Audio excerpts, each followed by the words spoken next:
বিভিন্ন আজকের এই মুক্তি সভার মধ্যে আমি প্রধানমন্ত্রী এবং বিশেষ প্রতি আহ্বান জানাবো। ওরা এই যে বলছেন আব্বাস বলছেন ইকবাল বলছেন পানি এবং সুব্যবস্থা যদি হয়, আমরা এমন কিছু করে দেখাবো। যেমন আমরা এই যে বাংলাদেশ জাতীয়তাবাদী দল এবং আমরা 4 নম্বর স্থান আছি, বর্তমানে 4 নম্বর স্থানে পুরো বাংলাদেশে আমাদেরকে কাউন্টার করতেছেন। আমরা জাতীয়তাবাদী দল মূল দল থেকে শুরু করে আমরা 4 নম্বর স্থানে আছি ইনশাআল্লাহ। আমরা মহানগর জাতীয় দল অনেক এগিয়ে গেছে, সিলেট মহানগর বলেন, আপনার মহানগর বলেন এবং বলেন, আমরা সব দিক থেকে মহানগর অনেক এগিয়ে। এই এগিয়েটার একমাত্র শ্রম হলো আমাদের সবার, কারণ এক এখনো দল করতে পারে না।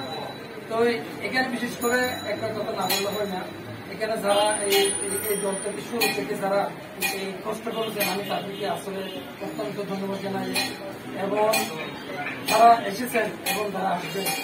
আগামী 10ই মে আমরা পার্টি দলের মহানগরের যেখানে সিদ্ধান্ত দেবে, আমরা যেখানে আমাদের উপস্থিত হতে হবে সেখানে আমরা উপস্থিত হব।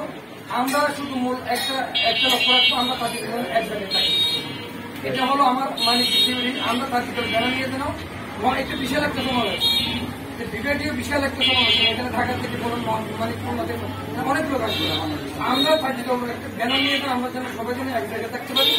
মিডিয়ার ফোকাসে যেন মহানগর পার্টি দল ব্যানারটা যেন উঠে, এটা হলো আমাদের পার্টি দলের সভাপতি এবং সেক্রেটারি লক্ষ্য উদ্দেশ্য হলো আমাদের মানে পার্টি দলের ব্যানারটা যেন মানে কি সর্ববৃহৎ মানে অনুষ্ঠান যেন মানে দেখা যায়।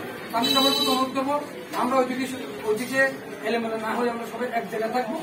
যেখান থেকে আমাদেরকে স্থান দেবে ওই স্থান থেকে আমরা মিছিল সহকারে ঢুকে আমরা একসাথে থাকবো।